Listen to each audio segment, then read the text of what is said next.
Hey guys, what's up? It's Natasha and welcome back to this week's video. Today I'm going to give you some dystopian suggestions. If you're a big fan of The Hunger Games and Divergent, I really think you would like these books as well. I personally enjoyed them very much. Some of them are young adult stories, some of them are not.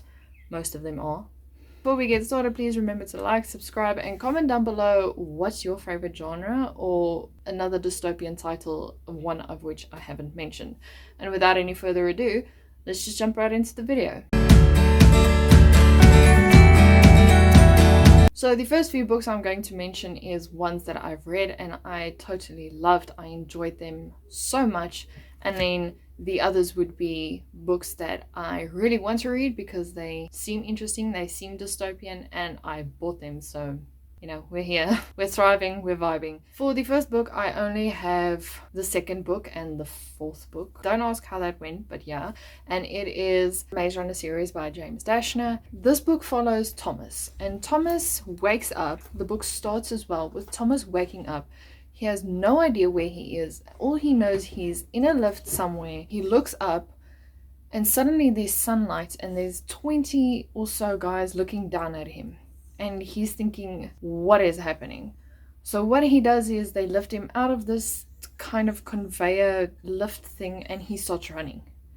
And the more he runs, the more he realizes he is in a meadow type of thing surrounded by concrete walls and there is no way out. Later along the line, they figure that they are in the center of a kind of maze and they are actually tasked to get out of this maze. But there's a catch. The maze keeps on changing. So no matter how many times you go into the maze to find the exit, there is none. And I devoured the series in about, when I was still reading it slow, so I devoured it in about a week, 3 weeks time, and I just love the series. This is my all-time favorite next to The Hunger Games, so I definitely would recommend this series. The next series is a new one that I've fallen in love with in the last year, and I really want to reread it. The only downside is the last book is so thick that yeah, I might sit forever with it. It is the Lunar Chronicles by Marissa May. Essentially, this is a Cinderella retelling, but the only difference is your Cinderella in the story is a cyborg and she fixes mechanical things and stuff. But there's a virus going around in I think it's New Beijing. And because she has this very interesting relationship with her stepmother sells her to the New Beijing Scientist Center so that they can try and figure out if she has the cure for this virus going around. But there's a lot more going on, and they realize that there's secrets that Cinder has that she doesn't want to tell anyone, and this just evolves in a very big, amazing fantasy story with so many lovable characters. The second book is based off Red Riding Hood, and I completely love that story. Out of the 4 stories that are there, Scarlet is by far one of my favorite stories. Then you get a story based on Rapunzel, and then you get a story based on Snow White. But Scarlet, by far, my favorite story to read. Then the next series I read kind of gave me half the idea of an anime that I used to watch, which is called Wolf's Rain. It was on Animax on DSTV for a long time. I devoured that series, really loved that series. And then I picked up the Heart of Dread trilogy by Marissa de la Cruz and Daniel Johnston. And can I just say, this is peak perfection. This book follows Natasha, or she's better known as Nat, and she hires Wes, who is an ex-Navy guy or an ex-Army guy, but he's only 16. Most of them are only 16. And she hires him to take her to a place which is, well, not only forbidden, but passing through to get to that place is forbidden. And she pays him and promises him that when she gets to the end of her journey, she will pay him in full.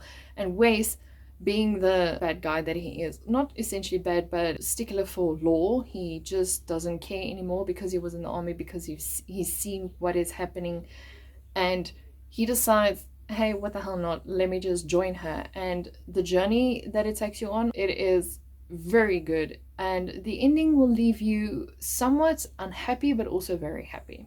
Hey guys, okay, editor Natasha, I just want to tell you that I forgot to mention, this story follows basically Las Vegas and it's turned into a frozen wasteland. So there is nothing there, there's pollution in the ocean, Las Vegas has turned to New Las Vegas and it's snowing constantly snowing because of, you know, global warming and everything that has affected the world. And now there is like an entire ice, basically. So basically, when they say winter is coming, it actually happened in the story.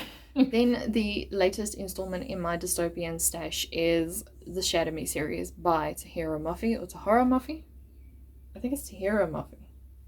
I don't know. I'm sorry if I mispronounce it. This book follows a young girl who has been captured, and she is in a holding cell for at least 260 days.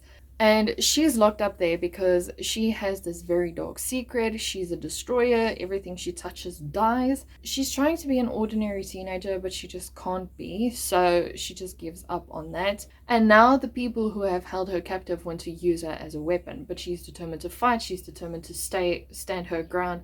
And she's determined to not let them win her over, because if she is used as their weapon, she could destroy the world. The other book I would definitely recommend is Fahrenheit 451. I completely spaced on who wrote it, but just know it's peak. This consists of a world where books are banned. If you are found with a book, the firefighters essentially come and they burn your house down. So they are completely the opposite of what you would normally call a firefighter for. And then our main guy, whose name I've also forgotten, he meets this young girl and she challenges him to think past what the government has been trying to instill in the people, that books are bad, thinking is bad, doing this is bad. And he starts thinking for himself and realizing what the government is doing is actually manipulating them and just taking away their freedom of thinking, their freedom of speech. Everything is being taken away, and he starts to fight this because he's also a firefighter. He tries to save books, but it ultimately ends in a very bad situation.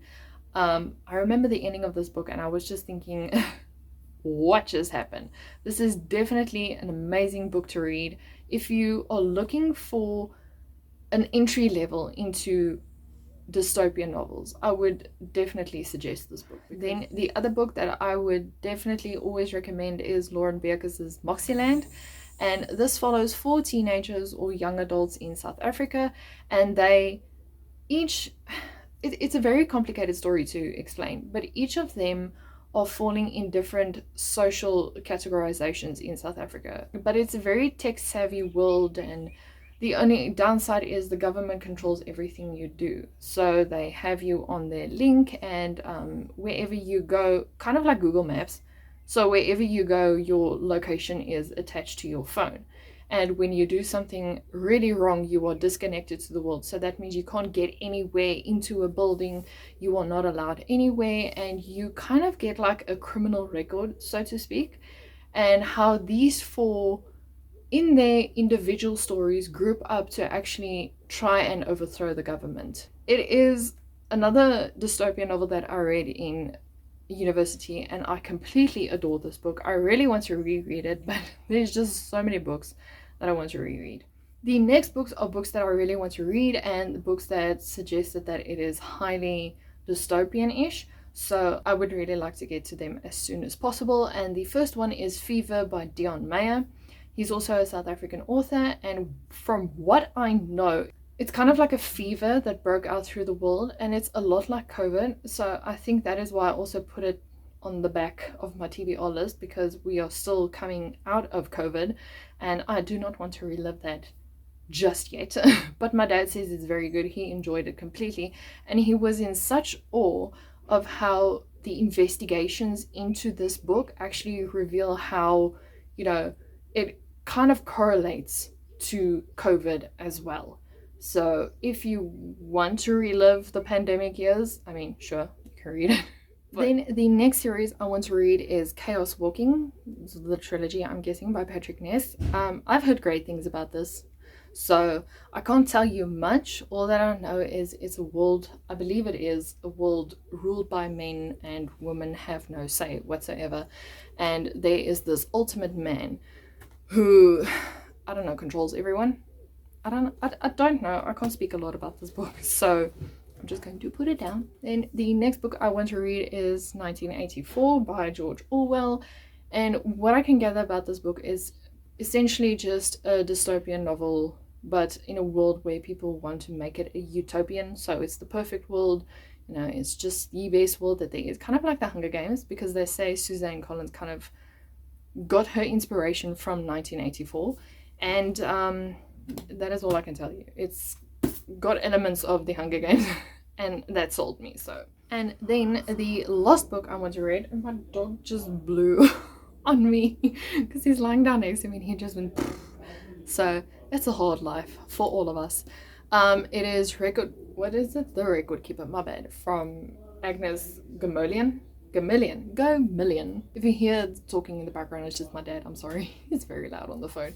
But basically this book just follows the aftermath of World War III and how people are trying to fix everything up, and everyone must obey the law. If they don't obey it, then they risk shattering the fragile peace that is there and that has been in place since the end of World War III. That is the dystopian recommendations plus books that I want to read. That is going to be a very long title. If you guys enjoyed it, please remember to like, subscribe, comment down below. And you've made it this far into the video, comment down below what represents dystopian. All I can think about is the bomb emoji. So hey, comment that, and I'll see you guys in a video next week. Bye.